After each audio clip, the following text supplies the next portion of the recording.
Sa mga katik vloggers, mga subscribers, bago at saka luma, mga supporters, mga dumaan, dumalaw at bumisita sa channel, lahat ng mga viewers, secret viewers at silent viewers, magandang araw. So ito na yung part 2 ng video natin tungkol sa Sakura na EB502A ano. So ayan, ready na yan.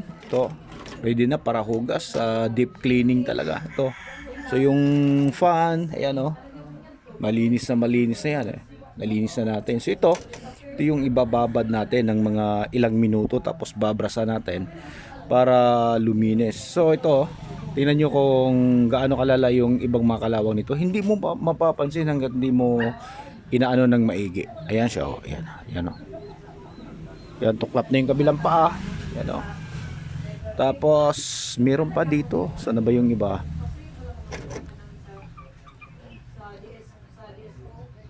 Meron pa dito. Ayan, ayan oh. Ayan oh. Putol na rin. Kaya yung mga ano, mga kalawang. Grabe na. Tapos kung titingnan mo siya dito sa likod, ito, meron na rin. May mga ano na rin oh. Ayan. So ang dito yung medyo ano na. Ayan oh. Kita mo yung kalawang dyan oh. Ayan. Yung kalawang na yan. Ayan. Okay. Tapos yung ginawa ng ano nung unang technician nito para magiging stereo pa rin yung labas yan, binaypass niya. Siguro may problema tong chips na to. Ayan, titingnan natin yan. Ayan oh. To mula dito sa may balance, ayan, binaypass niya. Ginap niya papunta rito. Direkto sa switch. Ayan oh. Binaypass niya. Okay, so yun yung ginawa niya. At ito pa yung ibang mga nakikita natin. So meron tayong additional mga spare parts ano, kahit na napatunog na natin to ng maayos, pero hindi mo rin masasabi sa ganun lang. Pagkasahatawan kasi, bigla na lang, katulad ng mga nakarang video natin na ipakita, bigla na lang magtitrip, magkiklip, katulad nung sinabi nung may-ari dati nung hindi pa to nasira, nagkiklip. Bakit siya nagkiklip? Yung isa, wala na, sobrang gaan na to. Instead of 10,000, to nakikita nyo siguro to sa nakarang video ano. Ganito din yung problema sa isang 737 yata yung ginawa natin. Ito wala no, parang papel na lang oh. Napakagaan, tapos bababa na yung kanyang capacitance value. Kung titingnan natin yung mga yan, yung pin yan oh, kalawang na oh.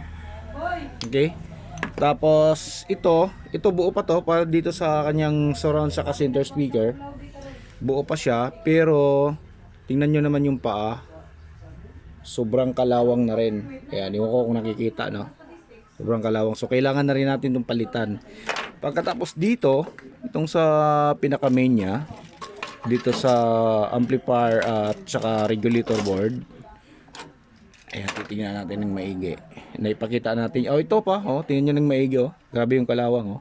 So, yun yung isa sa mga dahilan kung bakit kailangan talaga nating hugasan, sabunan, ibabad ng mga ilang minuto. Tapos dito, ayan, pag nakakita kayo, ulitin ko lang, no? Lagi kong nababanggit yung mga ito. So, pag nakakita kayo ng mga ganyan, ayan, yung mga kalawang. Kita nyo yung mga kalawang na yan? So, may dahilan dyan. Mayroong kapasitor na tumatagas dyan. Okay? So ito yon. Ayan yung kalawang niya. So tinanggal natin dahil nga nagdududa tayo nung pagtanggal na natin ayan na. Kita na yung mga marka mula sa ano ng capacitor yan oh. Tsaka dito sa kabila. Okay? Tapos kung iti-test natin to, papakita natin ano. Yan. So itong isa, so 10,000 po yan oh. 10,000 microfarad. Test natin siya no. So short muna natin. Tapos test natin siya kung ano yung kanyang capacitance value.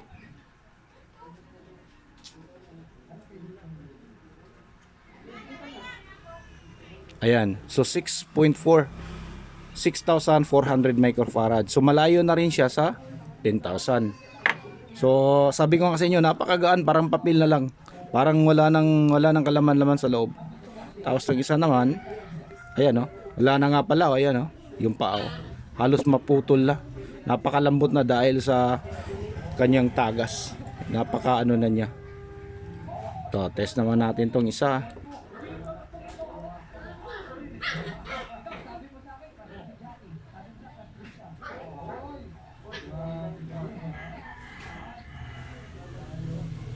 Ayan.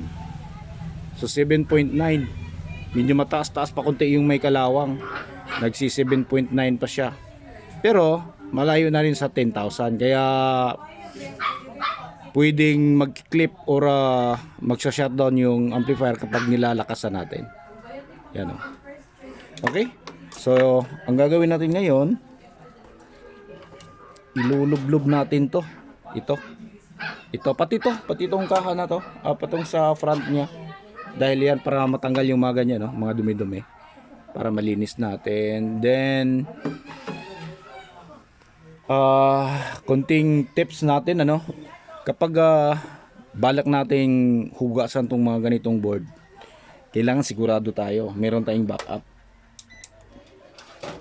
Kaya meron tayong malaking fan.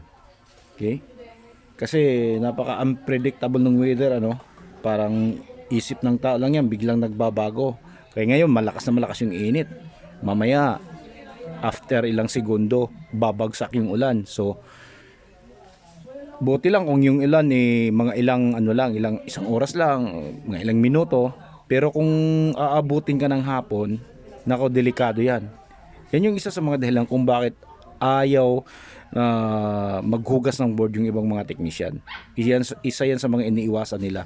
Pagka hindi natuyo kasi, inabutan niyang kinabukasan, sigurado dyan yung kalawang tsaka yung korosyon na papasok dito sa mga switches na yan. Yan. So ito, walang problema yan dahil babaklasin natin to eh. So ito dito, mahirap patuyuin yung mga ganyan kapag wala kang mga blower. Okay? So ito yung sinasabi ko na kailangan nating i-manual. So babaklasin natin yan isa-isa. Tapos lilinisin natin. Okay? Tsaka ito na. Subok na natin ngayon. Check natin. Lublob natin to sa sabon.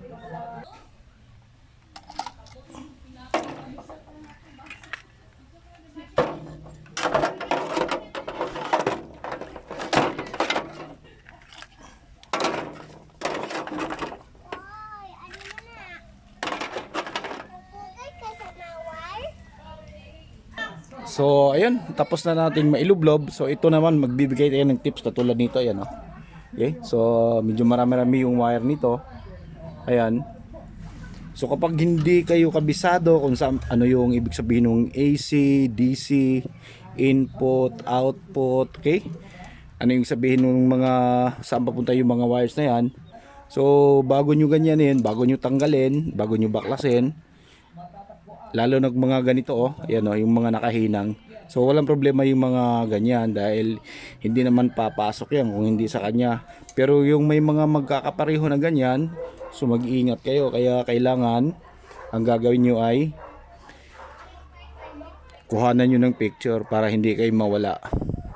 Yan, kuhanan nyo ng picture o kaya video para may guide kayo pag gusto nyo nang ibalik yung mga connector o yung balik nyo yung mga hinang kung saan nakahinang yan.